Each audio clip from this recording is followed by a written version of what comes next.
News ಫಸ್ಟ್ಗೆ ಸ್ವಾಗತ. ಮುಖ್ಯಾಂಶಗಳು.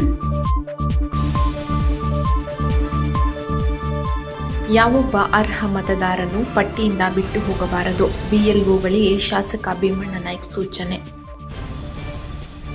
ಉತ್ತರ ಕನ್ನಡ ಜಿಲ್ಲೆಯಲ್ಲಿ ಎಸ್ಐಆರ್ ಪರಿಷ್ಕರಣೆ ಅತ್ಯಂತ ಯಶಸ್ವಿಯಾಗಿ ನಡೆಯುತ್ತಿದೆ. ಶಾಸಕ ಭೀಮಣ್ಣ ನಾಯ್ಕ.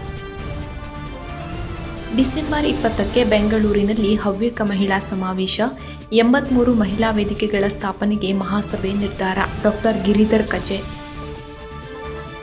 ಶಿರಸಿ ಸರ್ಕಾರಿ ಪಂಡಿತ್ ಆಸ್ಪತ್ರೆಯಲ್ಲಿ ಶಾಸಕ ಭೀಮಣ್ಣ ಟಿ ನಾಯ್ಕ ಅವರ ಅಧ್ಯಕ್ಷತೆಯಲ್ಲಿ ಆರೋಗ್ಯ ರಕ್ಷಾ ಸಮಿತಿ ಸಭೆ. ಪೌಷ್ಟಿಕ ಆಹಾರ ಅರಿವು ಹಾಗೂ ಪ್ರಾತ್ಯಕ್ಷಿಕೆ ಕಾರ್ಯಕ್ರಮ ಯಶಸ್ವಿ. ಸಮುದಾಯದ ಸರ್ವತೋಮುಖ ಏಳಿಗೆಗೆ ನನ್ನ ಸಹಕಾರ ಸದಾ ಇರಲಿದೆ. ಶಾಸಕ ಭೀಮಣ್ಣ ನಾಯ್ಕ. ಇಟಗುಡಿಯಲ್ಲಿ 20 ಲಕ್ಷಕ್ಕೂ ಹೆಚ್ಚಿನ ಅಂಬೇಡ್ಕರ್ ಭವನ ನಿರ್ಮಾಣಕ್ಕೆ ಶಾಸಕ ಭೀಮಣ್ಣ ನಾಯ್ಕ ಅವರಿಂದ ಭೂಮಿ ಪೂಜೆ. 1.65 ಕೋಟಿ ವೆಚ್ಚದ ವಸತಿ ನಿಲಯದ ಹೆಚ್ಚುವರಿ ಕೊಠಡಿಗಳನ್ನು ಉದ್ಘಾಟಿಸಿದ ಶಾಸಕ ಭೀಮಣ್ಣ ನಾಯ್ಕ. ಹಾನಗಲ್ನಲ್ಲಿ ಶಾಸಕ ಶ್ರೀನಿವಾಸ್ ಮಾನೆ ಯುವ ಕಾಂಗ್ರೆಸ್ ನೂತನ ಪದಾಧಿಕಾರಿಗಳಿಗೆ ನೇಮಕಾತಿ ಪತ್ರ ವಿತರಿಸಿದರು. ನಗರದಾದ್ಯಂತ ಪ್ರಸ್ತುತ ನಡೆಯುತ್ತಿರುವ ಎಸ್ಐಆರ್ ಪ್ರಕ್ರಿಯೆಯನ್ನು ಮಾನ್ಯ ಶಾಸಕರಾದ ಶ್ರೀ ಭೀಮಣ್ಣ ಟಿ ನಾಯ್ಕ ಅವರು ನಿನ್ನೆ ಖುದ್ದಾಗಿ ವೀಕ್ಷಿಸಿ ಪರಿಶೀಲನೆ ನಡೆಸಿದರು. ನಗರದ ವಿವಿಧ ವಾರ್ಡ್ಗಳಲ್ಲಿ ನಡೆಯುತ್ತಿರುವ ಮತದಾರರ ಪಟ್ಟಿ ಪರಿಷ್ಕರಣೆ ಹಾಗೂ ದಾಖಲಾತಿ ಕಾರ್ಯವನ್ನು ವೀಕ್ಷಿಸಿದ ಶಾಸಕರು ಸ್ಥಳದಲ್ಲಿದ್ದ ಬಿಎಲ್ಒಗಳೊಂದಿಗೆ ಚರ್ಚಿಸಿ ಪ್ರಗತಿಯನ್ನು ಪರಿಶೀಲಿಸಿದರು. ಬಳಿಕ ಮಾತನಾಡಿದ ಶಾಸಕರು, ಮತದಾನ ಮಾಡುವುದು ಪ್ರತಿಯೊಬ್ಬ ಪ್ರಜೆಯ ಪವಿತ್ರ ಹಕ್ಕು. ಕ್ಷೇತ್ರದಲ್ಲಿ 18 ವರ್ಷ ತುಂಬಿದ ಪ್ರತಿಯೊಬ್ಬ ಯುವಕ ಯುವತಿಯರು ಸೇರಿದಂತೆ ಯಾವೊಬ್ಬ ಅರ್ಹ ಮತದಾರನೂ ಸಹ ತಾಂತ್ರಿಕ ಕಾರಣಗಳಿಂದ ಮತದಾರರ ಪಟ್ಟಿಯಿಂದ ಬಿಟ್ಟು ಹೋಗದಂತೆ ಜಾಗೃತಿ ವಹಿಸಬೇಕು. ಮನೆ ಮನೆ ಸಮೀಕ್ಷೆಯನ್ನು ಅತ್ಯಂತ ನಿಖರವಾಗಿ ನಡೆಸಿ ಅರ್ಹರೆಲ್ಲರಿಗೂ ಮತದಾನದ ಹಕ್ಕು ಸಿಗುವಂತೆ ಜವಾಬ್ದಾರಿಯಿಂದ ಕಾರ್ಯನಿರ್ವಹಿಸಬೇಕು ಎಂದು ಬಿಎಲ್ಒಗಳಿಗೆ ಕಟ್ಟುನಿಟ್ಟಿನ ಸೂಚನೆ ನೀಡಿದರು. ಈ ಸಂದರ್ಭದಲ್ಲಿ ಸ್ಥಳೀಯ ಸಾರ್ವಜನಿಕರು, ಅಧಿಕಾರಿಗಳು ಹಾಗೂ ಪಕ್ಷದ ಮುಖಂಡರು ಉಪಸ್ಥಿತರಿದ್ದರು. ಜನ್ಮದಿನದ ಹಾರ್ದಿಕ ಶುಭಾಶಯಗಳು.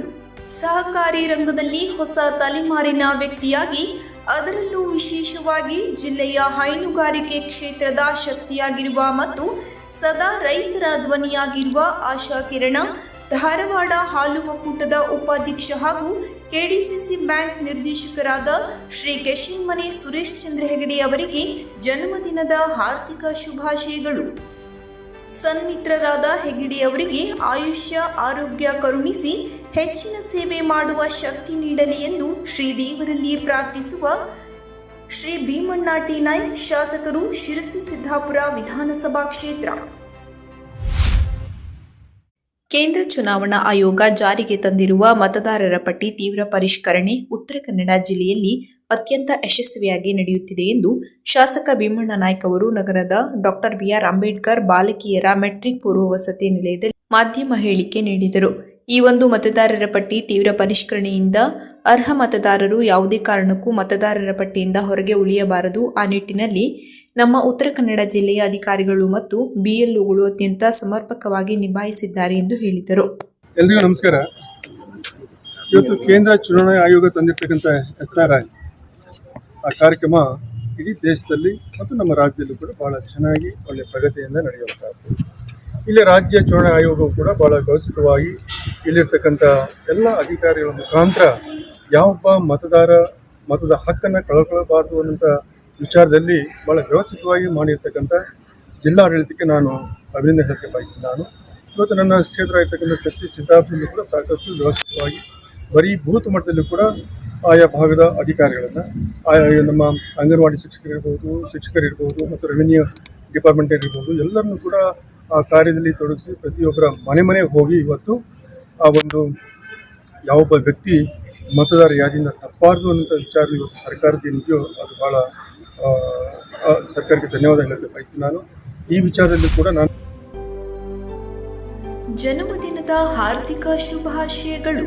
ಸಹಕಾರಿ ರಂಗದ ಸಾಧಕ, ರೈತರ ಆಶಾ ಕಿರಣ, ಧಾರವಾಡ ಹಾಲು ಒಕ್ಕೂಟದ ಉಪಾಧ್ಯಕ್ಷರು ಹಾಗೂ ಕೆಡಿಸಿಸಿ ಬ್ಯಾಂಕ್ ನಿರ್ದೇಶಕರಾದ ಶ್ರೀ ಕೆಶಿನ್ಮನೆ ಸುರೇಶ್ ಚಂದ್ರ ಹೆಗಡೆ ಅವರು ಕಳೆದ 10 ವರ್ಷಗಳಿಂದ ಉತ್ತರ ಕನ್ನಡ ಜಿಲ್ಲೆಯ ಹಾಲು ಉತ್ಪಾದಕರ ಸಹಕಾರಿ ರಂಗದಲ್ಲಿ ಕ್ರಾಂತಿಕಾರಿ ಬದಲಾವಣೆ ತಂದಿದ್ದಾರೆ. ತಮ್ಮ ಅವಿರತ ಶ್ರಮದಿಂದ ಶಿರಸಿ ತಾಲೂಕಿನ ಹಾಲು ಉತ್ಪಾದಕರ ಸಂಘಗಳನ್ನು 46ರಿಂದ 99ಕ್ಕೆ ಹೆಚ್ಚಿಸಿ ದಿನದ ಹಾಲು ಶೇಖರಣೆಯನ್ನು 22,000 ಲೀಟರ್ವರೆಗೆ ತಲುಪಿಸಿದ ಹೆಗ್ಗಳಿಕೆ ಇವರದು. ಹನುಮಂತಿಯ ಆಧುನಿಕ ಹಾಲಿನ ಸಂಸ್ಕರಣಾ ಘಟಕ, ಸ್ವಯಂಚಾಲಿತ ಯಂತ್ರಗಳ ವಿತರಣೆ, ಕೋವಿಡ್ ಸಮಯದ ನಿಸ್ವಾರ್ಥ ಸೇವೆ ಹಾಗೂ ನಿವೃತ್ತ ಕಾರ್ಯದರ್ಶಿಗಳಾಗಿ ಜಾರಿಗೆ ತಂದ ಇಡೀಗಂಟು ಯೋಜನೆ ಇವರ ಜನಪರ ಕಾಳಜಿಗೆ ಸಾಕ್ಷಿ. ಚುನಾವಣೆಯ ಆಚೆಗೂ ಎಲ್ಲರನ್ನ ಒಗ್ಗೂಡಿಸಿ ಮುನ್ನಡೆಯುವ ಸವ್ಯಸಾಚಿ ನಾಯಕ, ಸದಾ ರೈತರ ಧ್ವನಿಯಾಗಿರುವ ನಮ್ಮ ಹೆಮ್ಮೆಯ ಶ್ರೀ ಕೆಶಿನ್ಮನೆ ಸುರೇಶ್ ಚಂದ್ರ ಹೆಗಡೆ ಅವರಿಗೆ ಸುರೇಶ್ ಚಂದ್ರ ಹೆಗಡೆ ಅಭಿಮಾನಿ ಬಳಗದ ವತಿಯಿಂದ ಜನ್ಮದಿನದ ಹಾರ್ದಿಕ ಶುಭಾಶಯಗಳು.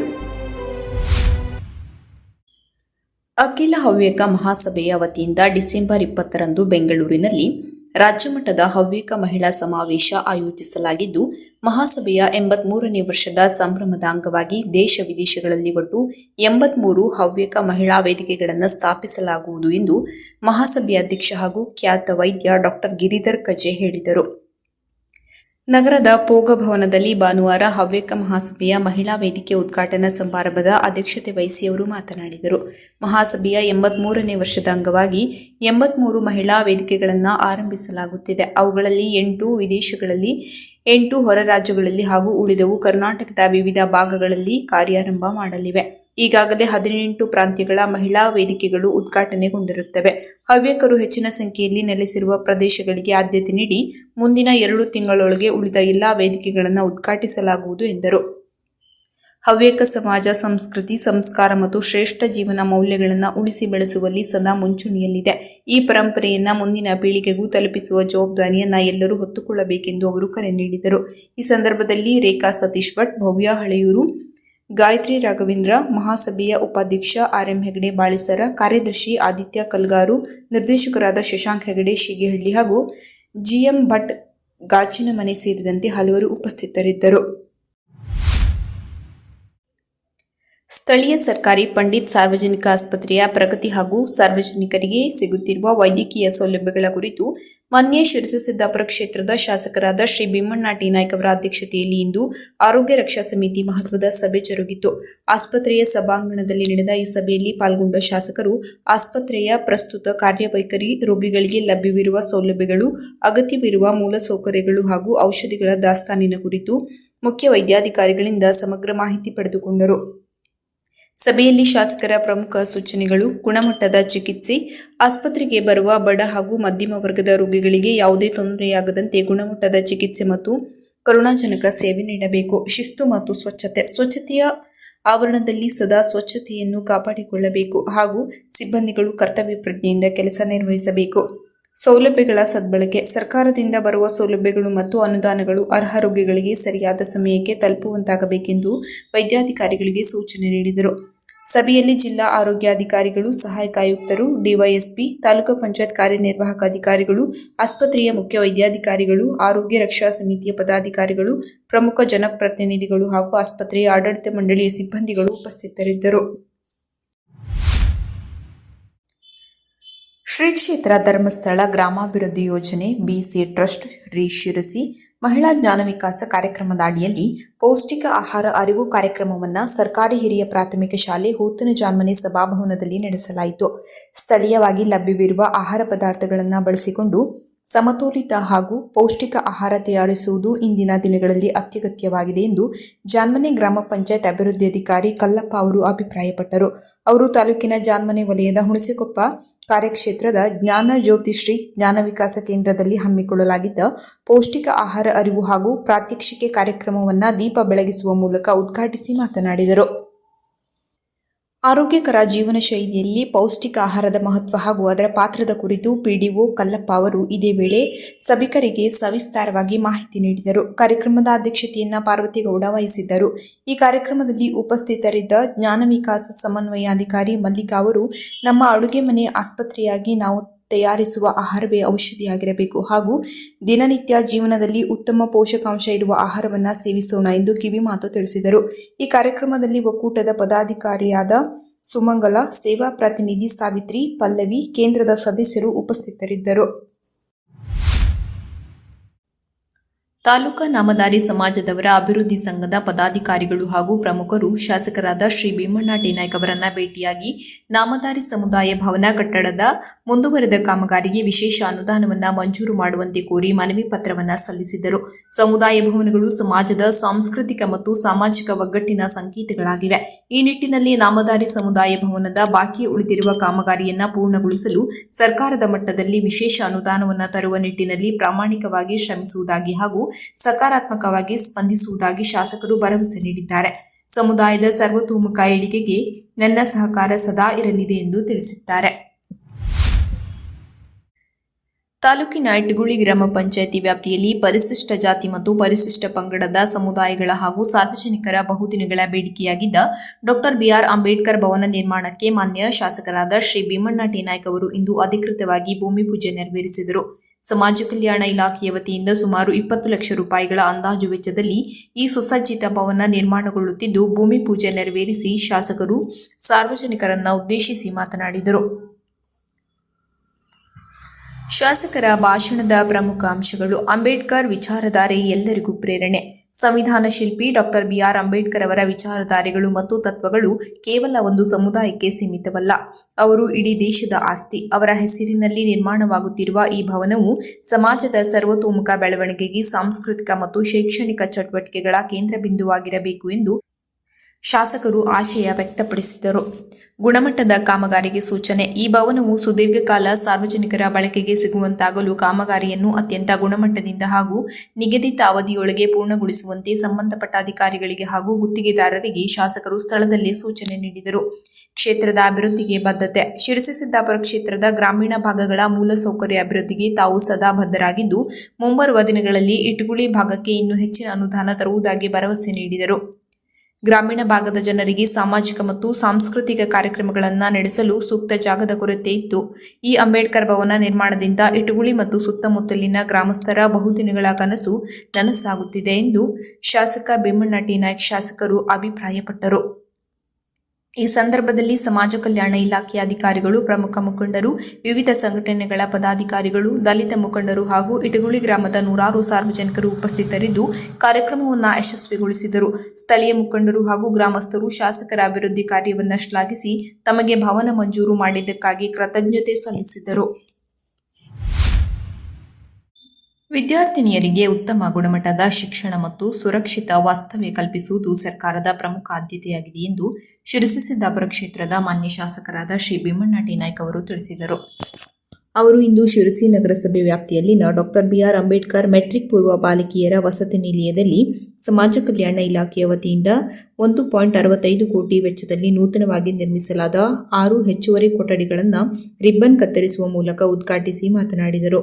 ಗ್ರಾಮೀಣ ಭಾಗದಿಂದ ಬಂದು ನಗರ ಪ್ರದೇಶಗಳಲ್ಲಿ ಶಿಕ್ಷಣ ಪಡೆಯುವ ಹೆಣ್ಣು ಮಕ್ಕಳಿಗೆ ಯಾವುದೇ ರೀತಿಯ ತೊಂದರೆಯಾಗಬಾರದು. ವಸತಿ ನಿಲಯದಲ್ಲಿನ ದಟ್ಟಣೆಯನ್ನು ಕಡಿಮೆ ಮಾಡಲು ಮತ್ತು ವಿದ್ಯಾರ್ಥಿನಿಯರಿಗೆ ಓದಲು ಸೂಕ್ತ ಪರಿಹಾರ ನಿರ್ಮಿಸಲು ಈ 6 ಹೆಚ್ಚುವರಿ ಕೊಠಡಿಗಳನ್ನು ನಿರ್ಮಿಸಲಾಗಿದೆ. ಮುಂಬರುವ ದಿನಗಳಲ್ಲೂ ಕ್ಷೇತ್ರ ವ್ಯಾಪ್ತಿಯ ಎಲ್ಲಾ ಶೈಕ್ಷಣಿಕ ಸಂಸ್ಥೆ ಹಾಗೂ ಹಾಸ್ಟೆಲ್ಗಳ ಮೂಲ ಸೌಕರ್ಯ ವೃದ್ಧಿಗೆ ಪ್ರಾಮಾಣಿಕ ಪ್ರಯತ್ನ ಮಾಡಲಾಗುವುದು ಎಂದರು. ಕೊಠಡಿಗಳನ್ನು ಉದ್ಘಾಟಿಸಿದ ನಂತರ ಶಾಸಕ ಶ್ರೀ ಭೀಮಣ್ಣ ಟೀನಾಯ್ಕ ಅವರು ವಸತಿ ನಿಲಯದ ರೂಂಗಳಿಗೆ ಖುದ್ದಾಗಿ ಭೇಟಿ ನೀಡಿ ಪರಿಶೀಲಿಸಿದರು. ನಂತರ ವಿದ್ಯಾರ್ಥಿನಿಯರೊಂದಿಗೆ ಆತ್ಮೀಯವಾಗಿ ಸಂವಾದ ನಡೆಸಿ ಹಾಸ್ಟೆಲ್ನಲ್ಲಿ ದೊರೆಯುತ್ತಿರುವ ಸೌಲಭ್ಯಗಳ ಕುರಿತು ಮಾಹಿತಿ ಪಡೆದರು. ಪ್ರತಿದಿನ ನೀಡಲಾಗುವ ಊಟ, ಉಪಹಾರಗಳ ಗುಣಮಟ್ಟ ಹೇಗಿದೆ, ಮೆನುವಿನ ಪ್ರಕಾರ ಊಟ ಸಿಗುತ್ತಿದೆಯೇ ಎಂದು ವಿಚಾರಿಸಿದರು. ನಿಲಯದಲ್ಲಿ ಸ್ವಚ್ಛತೆ ಕಾಪಾಡಲಾಗುತ್ತಿದೆಯೇ ಮತ್ತು ಶುದ್ಧ ಕುಡಿಯುವ ನೀರಿನ ವ್ಯವಸ್ಥೆ ಸರಿಯಾಗಿದೆಯೇ ಎಂದು ಕೇಳಿ ತಿಳಿದುಕೊಂಡರು. ವಿದ್ಯಾರ್ಥಿನಿಯರು ಯಾವುದೇ ಭಯ ಅಥವಾ ಮುಜುಗರವಿಲ್ಲದೆ ಓದಿನ ಕಡೆ ಗಮನ ಹರಿಸಬೇಕು. ಹಾಸ್ಟೆಲ್ನಲ್ಲಿ ಏನಾದರೂ ಸಮಸ್ಯೆಗಳಿದ್ದರೆ ತಕ್ಷಣವೇ ವಾರ್ಡನ್ ಅಥವಾ ತಮ್ಮ ಗಮನಕ್ಕೆ ತರಬೇಕೆಂದು ಧೈರ್ಯ ತುಂಬಿದರು. ಸರ್ಕಾರ ಕೋಟ್ಯಾಂತರ ರೂಪಾಯಿ ವೆಚ್ಚ ಹಾಕಿ ನಿಮಗೆ ಉತ್ತಮ ಸೌಲಭ್ಯ ನೀಡುತ್ತಿದೆ. ಇದನ್ನು ಸದುಪಯೋಗ ಪಡಿಸಿಕೊಂಡು ನೀವೆಲ್ಲರೂ ಚೆನ್ನಾಗಿ ಓದಿ ಪೋಷಕರಿಗೆ ಹಾಗೂ ಕ್ಷೇತ್ರಕ್ಕೆ ಕೀರ್ತಿ ತರಬೇಕೆಂದು ವಿದ್ಯಾರ್ಥಿನಿಯರಿಗೆ ಕಿವಿ ಮಾತು ಹೇಳಿದರು. ಹಾಸ್ಟೆಲ್ ಉಸ್ತುವಾರಿ ಮತ್ತು ಸಮಾಜ ಕಲ್ಯಾಣ ಇಲಾಖೆ ಅಧಿಕಾರಿಗಳಿಗೆ ಸೂಚನೆ ನೀಡಿದ ಶಾಸಕರು ವಿದ್ಯಾರ್ಥಿನಿಯರ ಸುರಕ್ಷತೆ ಮತ್ತು ಆರೋಗ್ಯದ ವಿಷಯದಲ್ಲಿ ಯಾವುದೇ ರೀತಿಯ ನಿರ್ಲಕ್ಷ್ಯ ವಹಿಸಬಾರದು. ಗುಣಮಟ್ಟದ ಆಹಾರ ಮತ್ತು ನಿರಂತರ ಸ್ವಚ್ಛತೆಗೆ ಮೊದಲ ಆದ್ಯತೆ ನೀಡಬೇಕೆಂದು ಕಟ್ಟುನಿಟ್ಟಿನ ನಿರ್ದೇಶನ ನೀಡಿದರು. ಈ ಸಂದರ್ಭದಲ್ಲಿ ಸಮಾಜ ಕಲ್ಯಾಣ ಇಲಾಖೆ ಅಧಿಕಾರಿಗಳು, ಹಾಸ್ಟೆಲ್ ಮೇಲ್ವಿಚಾರಕರು, ಸ್ಥಳೀಯ ಮುಖಂಡರು ಹಾಗೂ ವಸತಿ ನಿಲಯದ ವಿದ್ಯಾರ್ಥಿನಿಯರು ಉಪಸ್ಥಿತರಿದ್ದರು. ಸಮಾಜದಲ್ಲಿ ಸೌಹಾರ್ದತೆ, ಸಂವಿಧಾನದ ಮೌಲ್ಯಗಳು, ಸಾಮಾಜಿಕ ನ್ಯಾಯ ಮತ್ತು ಸಮಾನತೆಯ ಆಶಯಗಳನ್ನು ಉಳಿಸಿ ಬೆಳೆಸುವ ಜವಾಬ್ದಾರಿ ಯುವಕರ ಮೇಲಿದೆ. ಈ ನಿಟ್ಟಿನಲ್ಲಿ ಯುವ ಕಾಂಗ್ರೆಸ್ ಪದಾಧಿಕಾರಿಗಳು, ಕಾರ್ಯಕರ್ತರು ಒತ್ತು ನೀಡಿ ಕಾರ್ಯನಿರ್ವಹಿಸಬೇಕಿದೆ ಎಂದು ಶಾಸಕ ಶ್ರೀನಿವಾಸ್ ಮಾನೆ ಹೇಳಿದರು. ಇಲ್ಲಿನ ಪ್ರವಾಸಿ ಮಂದಿರದಲ್ಲಿ ಯುವ ಕಾಂಗ್ರೆಸ್ನ ನೂತನ ಪದಾಧಿಕಾರಿಗಳಿಗೆ ನೇಮಕಾತಿ ಪತ್ರ ವಿತರಿಸಿದ ಅವರು, ಪದವಿ ಎನ್ನುವುದು ಅಧಿಕಾರ ಅನುಭವಿಸುವ ವಿಧಾನವಲ್ಲ, ಅದು ಜನರ ಸೇವೆ ಮಾಡುವ ಜವಾಬ್ದಾರಿ. ಪ್ರತಿಯೊಬ್ಬರ ನೂತನ ಪದಾಧಿಕಾರಿಗಳು ಸಹ ಪಕ್ಷದ ಸಿದ್ಧಾಂತಗಳನ್ನು ಜನರಿಗೆ ತಲುಪಿಸುವ ಜೊತೆಗೆ ಬಡವರು, ರೈತರು, ಕಾರ್ಮಿಕರು, ಮಹಿಳೆಯರು ಹಾಗೂ ವಿದ್ಯಾರ್ಥಿಗಳ ಸಮಸ್ಯೆಗಳಿಗೆ ಸ್ಪಂದಿಸುವ ಕೆಲಸ ಮಾಡಬೇಕಿದೆ. ಬೂತ್ ಮಟ್ಟದಿಂದ ಸಂಘಟನೆ ಚುರುಕುಗೊಳಿಸಿ ಯುವಕರನ್ನ ಪಕ್ಷದತ್ತ ಸೆಳೆಯುವ ಕಾರ್ಯದಲ್ಲಿ ನಿರಂತರವಾಗಿ ತೊಡಗಿಸಿಕೊಳ್ಳಬೇಕಿದೆ ಎಂದು ಕಿವಿಮಾತು ಹೇಳಿದರು. ಇದೇ ಸಂದರ್ಭದಲ್ಲಿ ಹಾನಗಲ್ ಬ್ಲಾಕ್ ಅಧ್ಯಕ್ಷ ಅಬ್ದುಲ್ ರಹೀಂ ಹಾಳೂರ್, ಅಕ್ಕಿಯಾಲೂರು ಬ್ಲಾಕ್ ಅಧ್ಯಕ್ಷ ಅರುಣ್ ಮಣ್ಣಮ್ಮನವರ್, ಶಿವರಾಜ್ ಬಾಗಸರ, ಇರ್ಫಾನ್ ಮಿಠಾಯಿಗಾರ್, ದ್ಯಾಮವ್ವ ಲಮಾಣಿ, ಪ್ರಭು ಬೋಮಣ್ಣನವರ್, ಶಿವರಾಜ್ ಹಿರೋಜಿ ಸೇರಿದಂತೆ ಇನ್ನೂ ಹಲವರಿಗೆ ನೇಮಕಾತಿ ಪತ್ರ ವಿತರಿಸಲಾಯಿತು. ಕೊನೆಯಲ್ಲಿ ಮತ್ತೊಮ್ಮೆ ಮುಖ್ಯಾಂಶಗಳು. ಯಾವೊಬ್ಬ ಅರ್ಹ ಮತದಾರನು ಪಟ್ಟಿಯಿಂದ ಬಿಟ್ಟು ಹೋಗಬಾರದು. ಬಿಎಲ್ಒಗಳಿಗೆ ಶಾಸಕ ಭೀಮಣ್ಣ ನಾಯ್ಕ ಸೂಚನೆ. ಉತ್ತರ ಕನ್ನಡ ಜಿಲ್ಲೆಯಲ್ಲಿ ಎಸ್ಐಆರ್ ಪರಿಷ್ಕರಣೆ ಅತ್ಯಂತ ಯಶಸ್ವಿಯಾಗಿ ನಡೆಯುತ್ತಿದೆ. ಶಾಸಕ ಭೀಮಣ್ಣ ನಾಯ್ಕ. ಡಿಸೆಂಬರ್ 20ಕ್ಕೆ ಬೆಂಗಳೂರಿನಲ್ಲಿ ಹವ್ಯಕ ಮಹಿಳಾ ಸಮಾವೇಶ, 83 ಮಹಿಳಾ ವೇದಿಕೆಗಳ ಸ್ಥಾಪನೆಗೆ ಮಹಾಸಭೆ ನಿರ್ಧಾರ. ಡಾಕ್ಟರ್ ಗಿರಿಧರ್ ಕಜೆ. ಶಿರಸಿ ಸರ್ಕಾರಿ ಪಂಡಿತ್ ಆಸ್ಪತ್ರೆಯಲ್ಲಿ ಶಾಸಕ ಭೀಮಣ್ಣ ನಾಯ್ಕ ಅವರ ಅಧ್ಯಕ್ಷತೆಯಲ್ಲಿ ಆರೋಗ್ಯ ರಕ್ಷಾ ಸಮಿತಿ ಸಭೆ. ಪೌಷ್ಟಿಕ ಆಹಾರ ಅರಿವು ಹಾಗೂ ಪ್ರಾತ್ಯಕ್ಷಿಕೆ ಕಾರ್ಯಕ್ರಮ ಯಶಸ್ವಿ. ಸಮುದಾಯದ ಸರ್ವತೋಮುಖ ಏಳಿಗೆಗೆ ನನ್ನ ಸಹಕಾರ ಸದಾ ಇರಲಿದೆ. ಶಾಸಕ ಭೀಮಣ್ಣ ನಾಯ್ಕ. ಇಟಗುಡಿಯಲ್ಲಿ 20 ಲಕ್ಷಕ್ಕೂ ಹೆಚ್ಚಿನ ಅಂಬೇಡ್ಕರ್ ಭವನ ನಿರ್ಮಾಣಕ್ಕೆ ಶಾಸಕ ಭೀಮಣ್ಣ ನಾಯ್ಕ ಅವರಿಂದ ಭೂಮಿ ಪೂಜೆ. 1.65 ಕೋಟಿ ವೆಚ್ಚದ ವಸತಿ ನಿಲಯದ ಹೆಚ್ಚುವರಿ ಕೊಠಡಿಗಳನ್ನು ಉದ್ಘಾಟಿಸಿದ ಶಾಸಕ ಭೀಮಣ್ಣ ನಾಯ್ಕ. ಹಾನಗಲ್ನಲ್ಲಿ ಶಾಸಕ ಶ್ರೀನಿವಾಸ್ ಮಾನೆ ಯುವ ಕಾಂಗ್ರೆಸ್ ನೂತನ ಪದಾಧಿಕಾರಿಗಳಿಗೆ ನೇಮಕಾತಿ ಪತ್ರ ವಿತರಿಸಿದರು. ಕದಂಬ ನ್ಯೂಸ್ ಫಸ್ಟ್, ನಿರ್ಭೀತಿಯಿಂದ ನಿಮ್ಮ ಪರವಾಗಿ.